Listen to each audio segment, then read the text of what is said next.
పూజ్య మాతాజీలందరికీ నా ప్రణామాలు, భక్తులందరికీ నా నమస్కారాలు. ఈరోజు నాకు ఇచ్చిన విషయం పవిత్రత ఒక అమూల్య సంపద. అయితే మీరందరూ గుంటూరు మఠం వెళ్ళి ఉండొచ్చు. అక్కడ ఇప్పుడు ఒక కొత్త గ్లాస్ డోర్ చేశారనమాట. అయితే అక్కడ నాకు నిన్న దివ్యాత్మ ప్రేరణ చూపిస్తూ నేను ముందున్నప్పుడు అక్కడ లేకుండింది. అది అయితే కొత్తగా వచ్చింది కాబట్టి నాకు చూపిస్తూ ఉన్నది అనమాట. అయితే అనింది, అక్కడ ముందు ఈ గ్లాస్ డోర్కి అందరూ చూసుకోకుండా అందరూ తల బాదుకునేవాళ్ళు. తర్వాత మేము ఒక చిన్న స్టిక్కర్ దాని మీద అతికించాము అని చెప్పి. ఈ పవిత్రత అనేది, ప్యూరిటీ అలాంటిదే, మనకు కనిపించదు. అది ఏంటి అని తెలుసుకోవాలంటే అది మనకి కనిపించదు అనమాట. అది స్వచ్ఛమైనది అనమాట, దాంట్లో ఏమీ ఉండవు.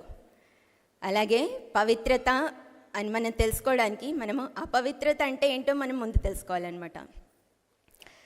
అపవిత్రతలో తెలుసుకొని దాన్ని మనం మారిస్తే అదే పవిత్రమవుతుందన్నమాట. ఈ మనసుని మన మనసుని అందరినీ ఈ కామ, క్రోధ, లోభమోహ, ద్వేషాలు, మాత్సర్యాలు అన్నీ మనని ఎప్పుడూ కలుషితం చేస్తూ ఉంటాయి. అయితే ఈ షడ్రూపుల్ని మనం అదుపులో పెట్టుకోవడమే మన మనసుని మనం పవిత్రం చేసుకోగలం. అయితే అంటారనమాట, ఈ ఆధ్యాత్మిక జీవితం ధీరులకే సాధ్యం.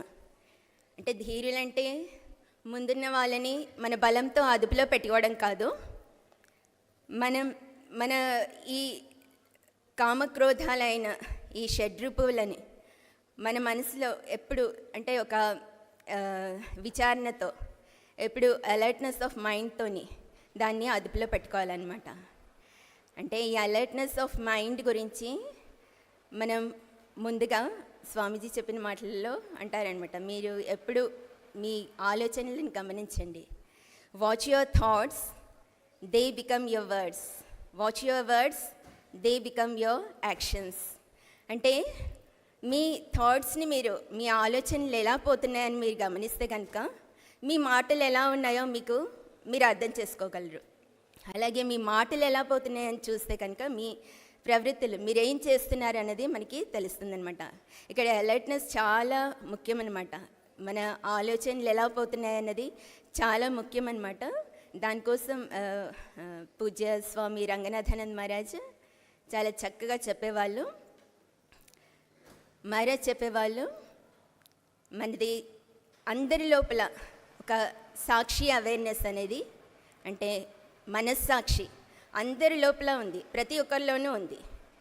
కానీ మనం మంచి పనులు చేసేటప్పుడు మనం దాన్ని కనుక గుర్తిస్తే అది మనకి ఎప్పుడు గైడెన్స్ ఇస్తూ ఉంటుందన్నమాట.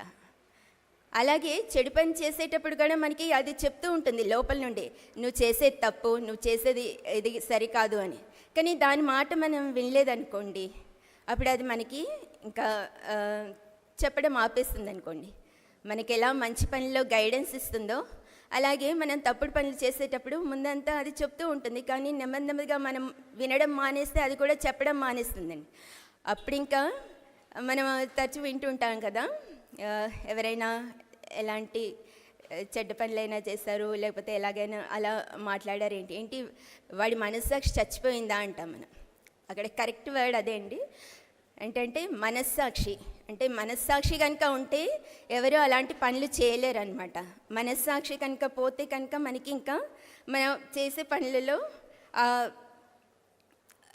లోపల నుండి మనకి ఆ పవిత్రత ఉండదన్నమాట. ఇంకా అది పోయినట్టే అనమాట. ఇంకా అప్పుడు అందుకనే ఆ అలర్ట్నెస్, మన లోపల ఏం జరుగుతుంది, సరిగా నేను ఆలోచిస్తున్నానా, సరిగా చేస్తున్నానా అని చెప్పేది మనం ఎప్పుడు అది గమనిస్తే కనుక మనకెప్పుడు మన మనస్సే మనకి గురువుగా మనకి అది లీడ్ చేస్తుంది అనమాట. అందుకని ఆలోచనలు ఎప్పుడు మనం పవిత్రంగా పెట్టుకోవాలి. ఇంకా నెక్స్ట్ వస్తే జపం, మంత్రజపం ద్వారా మనం మనసుని పవిత్రం చేసుకోవచ్చు. మీరంతా ఈ లాస్ట్ 3 months జప సాధనలో పాల్గొన్నవారే. దాని గురించి నేను ఎక్కువగా చెప్పనక్కర్లేదు. మీ అందరికీ దాంట్లో అందరికీ మార్పు వచ్చిందని అందరూ అనుకుంటున్నారు. ఎందుకంటే మంత్ర జపం మనకి అంటారనమాట, ఒక్కొక్క మంత్ర జపంతో మనలో ఉన్న అంటే మనం ప్యూర్ అవుతున్నాం, పవిత్రులం అవుతున్నామనే ఆ ఒక కాన్షియస్నెస్ మనకు ఉంటే జపానికి ఇంకా చాలా ఎఫెక్ట్ ఉంటుందన్నమాట. మనం ఒక్కొక్క మంత్రం జపిస్తూ ఉంటే మన మనసు అంత పవిత్రంగా అవుతుందనేసి మనం భావిస్తే కనుక మనం ప్రతిరోజు ఆ జపంతోనే పవిత్రులం అవుతూ ఉంటామన్నమాట. అలా ముందు దాని ఎఫెక్ట్ అంతగా తెలియకపోయినా తర్వాత మనకి తెలుస్తుంది జపంతో మన మనసు నిజంగా పవిత్రం అవుతూ ఉందని. అలాంటి మనసులో ఇంకా వేరే అపవిత్రమైన చింతలు ఏమీ ఉండవన్నమాట. దాని తర్వాత వస్తే ప్రార్థన అనమాట. శ్రీరామకృష్ణులు ఎప్పుడు చెప్పేవాళ్ళు, వ్యాకులతో ప్రార్థన చేయండి. కానీ వ్యాకులత అనేది మనకి ఎప్పుడు మనకు చాలా దగ్గర వాళ్ళైతేనే వస్తుంది. ఇప్పుడు మనం ప్రార్థించేటప్పుడు కూడా చూస్తాం, మన ఇంట్లో వాళ్ళకి ఎవరికైనా ఒంట్లో బాగాలేదంటే మనకి లోపల ఎలా ఉంటుందో వాళ్ళ కోసం వ్యాకులత. అదే బయట ఇంటి వాళ్ళు ఎవరికో ఒంట్లో బాగాలేదంటే మనకి తెలుసు కదా, అంతగా అనిపించదు. అంటే లోపల నుంచి వచ్చే ప్రార్థన ఎప్పుడు మనకి దగ్గరి వాళ్ళు అంటే భగవంతుడు కూడా అలాగే మన సొంతం అనుకొని మనం ప్రార్థన చేస్తే కనుక ఆ వ్యాకులత కనుక మనకు ఉంటే మనం ఆ చేసే ప్రార్థనలో చాలా ఎఫెక్ట్ ఉంటుంది. మన ప్రార్థన చాలా సిన్సియర్గా ఉంటే భగవంతుడు తప్పకుండా ప్రార్థన వింటారని అంటారు. అలాగే ఒకసారి పూజ్య మాతాజీ అజయ్ ప్రణా మాతాజీని ఒకరు అడిగారనమాట, Mataji what is the difference between prayer and meditation అని. అంటే ప్రార్థనకి మెడిటేషన్కి ఏంటి వ్యత్యాసం అనేసి అడిగారనమాట. అయితే మాతాజీ అన్నారు, in prayer we speak to God, in meditation we try to hear him. ప్రార్థనలో మనం భగవంతునితో మాట్లాడతామన్నమాట. ప్రార్థన అంటే ఉత్తగా కూర్చొని కళ్ళు మూసుకొని భగవంతుని నాకు ఇదివ్వు అదివ్వు అలా కాదు. మనకు వచ్చే లోపల మనసులో మనకున్నది మనసు విప్పి మనం మాట్లాడుకునేది అనమాట ప్రార్థన. అలాగే మెడిటేషన్లో మనం ఏం చేస్తాం, మనం భగవంతుని మాటలు వినడానికి ట్రై చేస్తామన్నమాట. అంటే అది చాలా కాన్సన్ట్రేషన్తో మనం మనసు లోపలికి వెళ్తే తప్పకుండా ఆ మాటలు వినిపిస్తాయంటారు. అదే అనమాట ఇక్కడ చెప్తుంది. భగవంతునితో జపం అనేది ప్రార్థన అనేది మనం మాట్లాడడం అనమాట. అలాగే అమ్మ కూడా అమ్మ పవిత్రతా స్వరూపిణి మనకు తెలుసు. ఆయన ప్రార్థనకి ఎంత ఇంపార్టెన్స్ ఇచ్చారంటే మాతాజీ కూడా చెప్పారు ముందు. అమ్మ చంద్రుణ్ణి చూస్తూ పూర్ణచంద్రుని చూస్తూ ప్రార్థించారు. ఆ చంద్రునిలో కూడా మచ్చలు ఉన్నాయి భగవంతుడా, కానీ ఎలాంటి మచ్చలు లేకుండా నా మనసుని పవిత్రం చెయ్యి అని. అంటే ప్రార్థనకి అంత శక్తి ఉందన్నమాట. అలాగే ప్రార్థన చేసేటప్పుడు మనం కండిషన్స్ పెట్టుకోవద్దు. అలాగే మనకి స్వార్థం కోసం ప్రార్థన చేయకూడదు. మన ప్రార్థన ఎప్పుడు అన్కండిషనల్గా అందరి కోసమై ఉండాలి. అలాగే ప్రార్థన చేసేటప్పుడు మనం మన కోసం కూడా కాకుండా మన ఆధ్యాత్మిక జీవితంలో మనం ముందుకు వెళ్ళాలి అంటే మన ప్రార్థన ఎప్పుడు అందరి కోసమై ఉండాలి. మనకి మాత్రం కావాల్సింది మాత్రం మనం ప్రార్థించము, అందరి కోసం మనం ప్రార్థించాలి. దివ్యజనని శారదాదేవి కూడా అంటారు, మన లోపల ప్రార్థన ఎప్పుడు అంటే భగవంతుని మీద ప్రేమ కూడా మనకి ఎలా కలుగుతుందంటే చుట్టుపక్కన ఉన్న వాళ్ళని ప్రేమించడంతో అది కుదురుతుంది అని.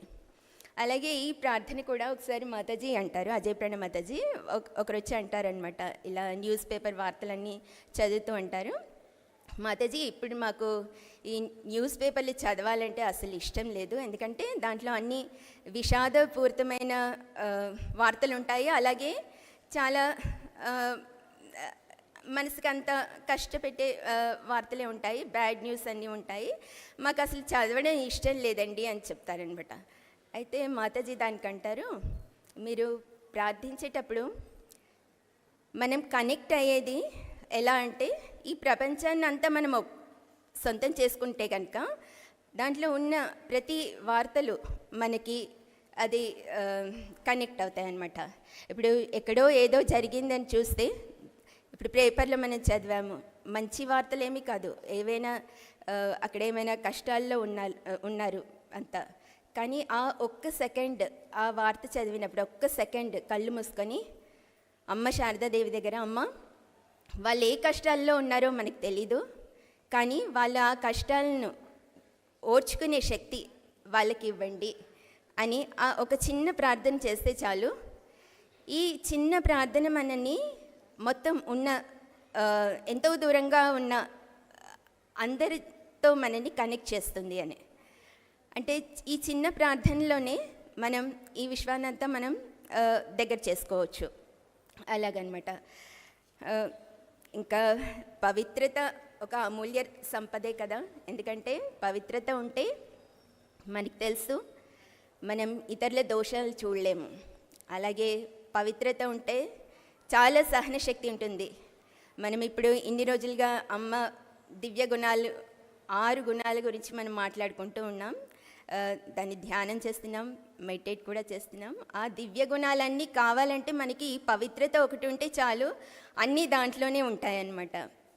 పవిత్రత స్వరూపిణి దగ్గర మనం మనకందరికీ పవిత్రతని ప్రసాదించని ప్రార్థిస్తాం.